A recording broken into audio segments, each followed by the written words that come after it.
아니 바다 건너 오느라 뱃삭이 그렇게 비싸면 한국에서 그냥 키우면 되는 거 아니야? 근데 하고 있어요. 대량 생산은 불가능하죠. 비싸죠. 많이 못 팔아요. 한국 전체에 뿌릴 수 있는 양도 안 돼요. 원두값이 30% 40%씩 막 올라버리고. 여러분, 세상을 움직이는 가장 강력한 검은물 두 가지가 있는데요. 뭔지 짐작이 가시나요? 하나는 자동차와 공장을 굴러가게 하는 석유고요. 다른 하나는 우리를 아침마다 심장을 뛰게 하고 출근하게 만드는 커피, 바로 아이스 아메리카노예요. 그래서 말인데요, 요즘 주유소 가실 때마다 오르는 기름값에 한숨 푹푹 나오신 적 있으시죠? 그런데 그 치솟는 기름값이 사실 우리 동네 카페 카운터에도 찍히고 있다는 사실 알고 계셨나요? 오늘 제가 해드릴 이야기는 바로 검은물의 평행이론입니다.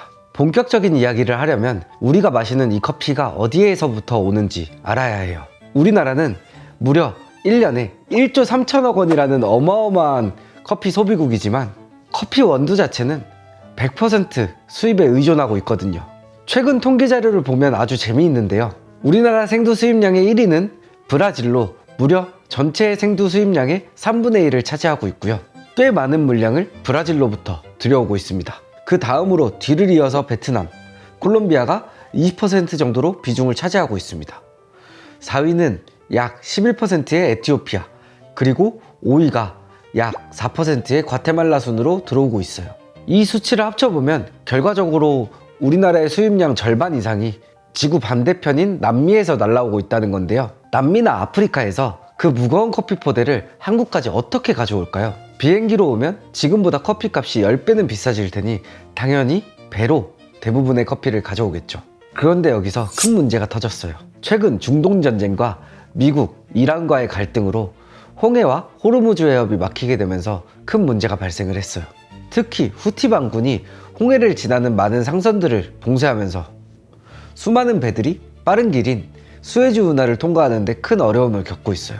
뿐만 아니라 고유가로 인한 운임료 증가로 해상 운송비가 무려 30% 이상 뛰어버렸습니다. 아프리카나 남미에서 출발한 내 소중한 커피가 바다 위에서 움직이지도 못한 채 어마어마한 운송비 폭탄을 맞고 있다는 거예요.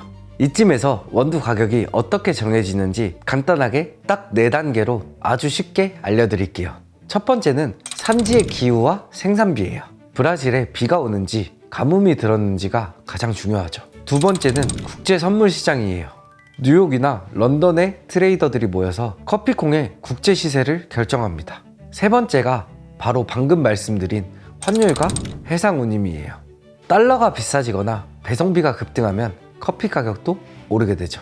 현재 원달러 환율이 1,500원대를 넘어서게 되면서 앞으로 수입되는 모든 물품들이 환율의 영향을 받고 비싸지겠죠.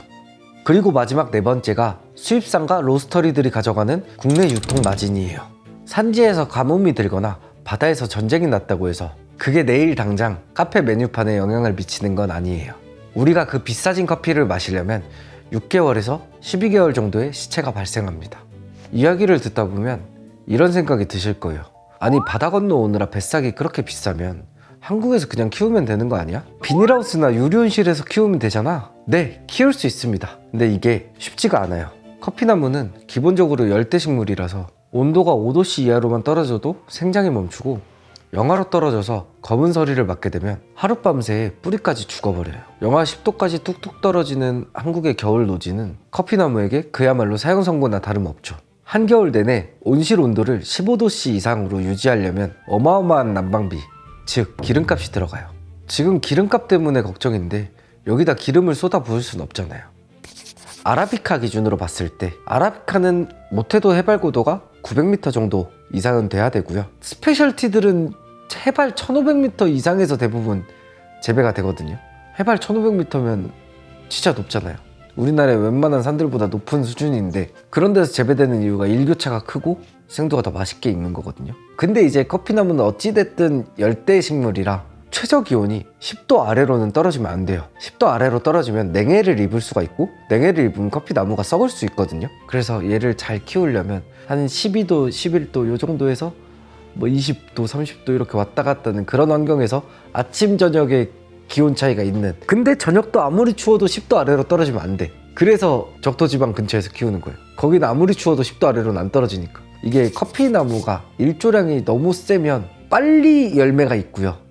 빨리 그게 단맛이 생기기 전에 빨리 익어요. 딸기가 5월, 6월 되면 맛이 없어지거든요.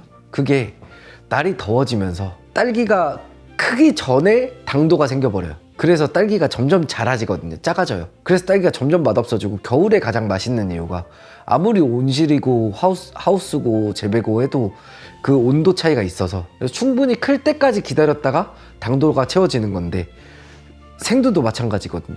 커피나무도 적당한 그늘이나 일교차가 있어야 되게 맛있게 오랫동안 익어요. 안 그러면 되게 빨리 익고 뚝 떨어져 버리거든요. 근데 거기다가 쉐이드 나무를 중간중간에 배치를 해요. 커피나무보다 키가 커요. 그래서 일조량을 가려요. 그래서 더 늦게 익게 만들어요. 그 쉐이드 나무 역할이 그런 거죠. 바로 직사광선을 쬐는 게 아니라 그냥 날씨가 뜨거워지는 그걸로 뭔가 천천히 익혀도 되는 거잖아요. 에티오피아의 수도가 아디스아바바라는 곳인데요. 거기가 이미 해발 고도가 2400m 정도예요. 우리나라에서는 상상도 하기 힘든 높이잖아요. 근데 그런 높이에서 재배를 하는 환경이 자연스럽게 이루어져 있는 거예요. 우리나라는 그걸 인공적으로 만들어야 되는 거고요. 그러다 보니까 우리나라에서 아무리 이제 온실 속에서 키우고 그 환경 이런 것들을 완벽하게 구현을 한다고 해도 아무래도 그 자연적인 환경에서 나오는 것들은 저희가 돈을 들여서 만들면 경제성이 떨어질 수밖에 없겠죠. 광활한 평지에서 기계로 대량으로 수확하는 수입산 원두를 어떻게 이기겠어요. 비싼 인건비에 온실 난방비까지 쏟아부어서 만든 100% 국산 원두로 아메리카노를 만들면 거짓말 안 보태고 한 잔에 15,000원은 받아야 수지가 맞을 거예요. 근데 하고 있어요. 전라도 고흥이 거의 최남단인데 거기가 유자가 유명한 곳이거든요.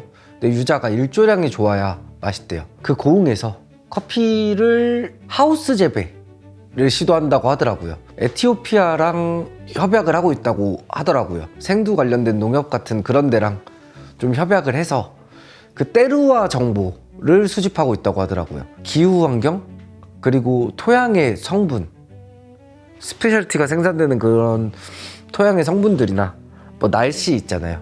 뭐 1년치, 3년치 날씨 그리고 일조량이 얼마나 센지 막 이런 것들을 다 수집을 해서 그거를 하우스에서 그대로 재현한다를 목표로 그 환경을 똑같이 만들어내면 과연 하우스에서 에티오피아의 커피 같은 그런 느낌이 날까를 에티오피아에서도 궁금해하니 그리고 그게 재현이 된다면 그걸 스마트팜에 적용을 한다면 충분히 대량 생산도 가능한 시점이 오지 않을까. 근데 비싸죠. 많이 못 팔아요. 한국 전체에 뿌릴 수 있는 양도 안 돼요. 딱 그 농장에서 체험용으로 할 수 있는 그 정도이지 않을까. 근데 이게 생산이 더 많이 되고 폭발적으로 돼서 이게 수출까지 가능하려면 사실 생산량이 훨씬 더 많아야 되잖아요. 그러려면 더 온실 크기나 하우스의 크기가 더 커지고 그걸 유지하는 비용도 더 커질 텐데 그러면 너무 경제적이지 못한 거죠. 아직까지는. 한국이 아무래도 면적이 그렇게 크지 않잖아요. 한국 전체의 기간 산업이 되면 모를까 현실적으로 조금 힘들 것 같긴 한데요. 이게 지금은 그렇기는 한데 조금 시간이 지나고 나서 봤을 때 좀 더 기술이 발전하고 그리고 스마트팜이나 좀 더 발전을 하면 그때는 한국에서도 좀 재배하는 환경들이 잘 맞지 않을까. 좀 더 성공적으로 재배하고 좀 더 경제적으로 재배할 수 있지 않을까. 경제적이지 못한 걸 알고 그리고 한국에서 키우기 어려운 환경인 걸 알면서도 계속 노력하는 누군가가 있기 때문에 미래를 기대해 볼 수 있다고 생각을 해요. 어떻게든 인간들은 방법을 찾고 길을 찾지 않을까. 이게 커피나무 좀 짤뚱하게 만들고 수확량 늘리고 그리고 스마트팜처럼 이렇게 촉촉촉 쌓아서 때루와 똑같이 형성해주고 결국 우리는 무조건 커피를 수입해야만 하는데요. 커피값이 오르는 이유가 꼭 해상 운송비 때문만은 아니에요. 우리 눈에 보이지 않는 석유가 이 커피 한 잔에 엄청나게 들어가거든요. 수입된 생두가 한국 땅에 도착을 하면 먹을 수 있게 볶아야 하잖아요. 로스팅 기계를 200도 가까이 펄펄 돌리려면 엄청난 양의 가스와 에너지가 들어갑니다. 거기다 여러분들이 매일 들고 다니는 테이크아웃 컵, 그 테이크아웃 컵을 닫는 컵 뚜껑, 그리고 이 음료를 마시는 빨대까지 모두 다 어떤 제품일까요? 맞아요. 석유화학 제품들이에요. 결국 유가가 폭등하면 배송비만 오르는 것이 아니라 커피를 볶는 가스비부터 플라스틱 가격까지 도미노처럼 싹 다 올려버리는 아주 무서운 구조인 거죠. 물론 소비자 입장에서는 원두값 몇백원 올랐다고 500원, 1000원씩 아메리카노 가격을 올리는 건 너무하다고 생각하실 수 있는데요. 그런데 카페 사장님들이 겪는 현실은 조금 다릅니다. 4,500원짜리 아메리카노 한 잔을 팔면 얼마나 남을까요? 매달 숨만 쉬어도 나가는 임대료, 인건비는 이미 고정이 되어 있잖아요. 여기서 방금 말씀드린 유가 폭등으로 원두값이 30% 40%씩 오르고 컵값도 올라버리고 배달 수수료까지 떼고 나면 얼마나 남을까요? 말 그대로 사장님의 순수익은 반토막이 나거나 심지어는 팔면 팔수록 적자로 돌아서는 경우도 있다고 해요. 카페 사장님들도 이때다 싶어서 올리는 게 아니라 어쩔 수 없이 생존하기 위해서 올리는 경우가 많아요. 오늘 최근 심화된 중동 위기를 커피의 관점에서 한번 살펴보았는데요. 이렇게 보니까 우리가 매일 아침 출근길에 마시는 2,000원, 3,000원대의 커피가 엄청난 기적이자 축복같이 느껴지지 않으신가요? 이제 카페에 가시면 커피값이 왜 이렇게 비싸졌어? 라고 속상해 하시기보다는 이 한 잔의 커피가 지구 반대편에서 내 손에 오기까지 얼마나 힘든 여정을 거쳤는지 그 숨겨진 가치를 한번 떠올려 보셨으면 좋겠어요. 무조건 싼 커피도 좋지만 제대로 된 값을 지불하고 그 정성을 온전히 맛볼 수 있는 진짜 커피를 즐겨보시는 것도 추천해드립니다. 오늘도 여러분의 향긋한 하루를 응원하며 커피바라의 유민우였습니다. 감사합니다. 코가 너무 막혀가지고 컨디션이 너무 안 좋아요. 제대로 나올지 모르겠네. 안 그래도 코맹맹이 소리가 나는데 오늘은 너무 심할까봐 걱정이 되네요.